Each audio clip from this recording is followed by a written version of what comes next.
When living conditions worsen and the economy fails, people try to find reasons for their troubles.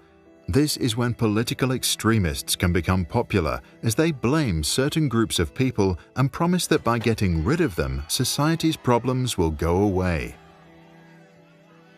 This can lead to the deliberate elimination of those who are different because of their race, religion, sexuality, or disability, a phenomenon known as genocide.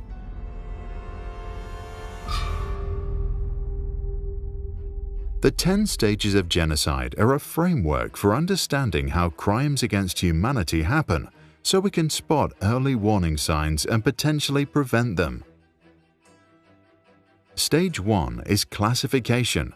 Extremists divide people into separate groups based on their different characteristics. This often happens to create an us versus them mentality or to find someone to blame for social problems. The second stage is symbolization. This involves assigning symbols or names to members of the other group. The goal here is to split the society and make it clear who belongs to who. Third is discrimination. The dominant group uses its power to deny others certain rights or privileges. Particular new laws may limit the freedom of the marginalized ones. Instances of bullying increase and the societal divide widens. Fourth is dehumanization. The targeted group is portrayed as less than human, often compared to animals or diseases. Stripping away the human qualities of a person makes it easier to justify violence against them. Fifth is organization. This stage can involve violent mobs that are tolerated by the ruling class, or even the creation of state-sponsored militias. In some instances, perpetrators now carefully start to plan the next steps of the genocide.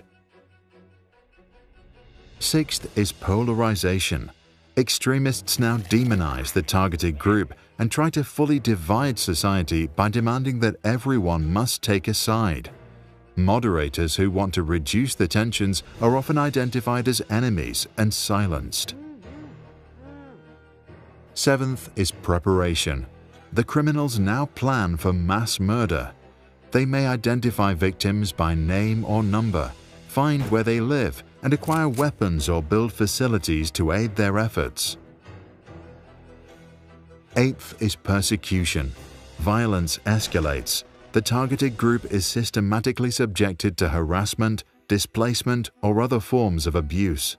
Often all of that happens under the disguise of security measures. Ninth is extermination. The mass killing begins. The culprits view their victims as less than human, believing they are cleansing the world of an undesirable element, and in doing so justify the use of disproportionate violence. 10th is denial. Those responsible for the cruelty deny their crimes, destroy evidence, blame the victims, and attempt to rewrite history, justifying their actions as necessary for the greater good. This is why, in the aftermath of genocide, the criminals must be made accountable and the trauma must be addressed. Then the survivors may heal and society can attempt to reunite.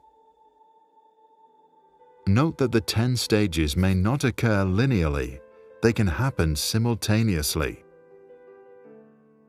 Dr. Gregory Stanton, who observed the phenomenon, suggested preventative measures to battle each stage, even though he believed that ultimately only an international intervention can stop such a disaster. In Germany, Cambodia, Rwanda, and other places, help from outside often arrived too late for too many, which is why Stanton also founded Genocide Watch, a non-profit to help prevent the next tragedy from unfolding. What do you think? Is knowledge enough to prevent genocidal events? And if not, what other measures can we take to avoid the next human catastrophe?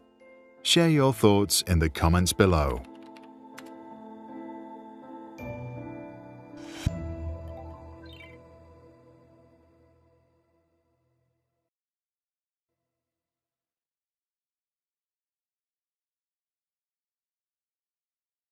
If you found this helpful, check out our other videos and subscribe. If you want to support our work, join us on patreon.com/sprouts. For more information and additional content, visit sproutschools.com.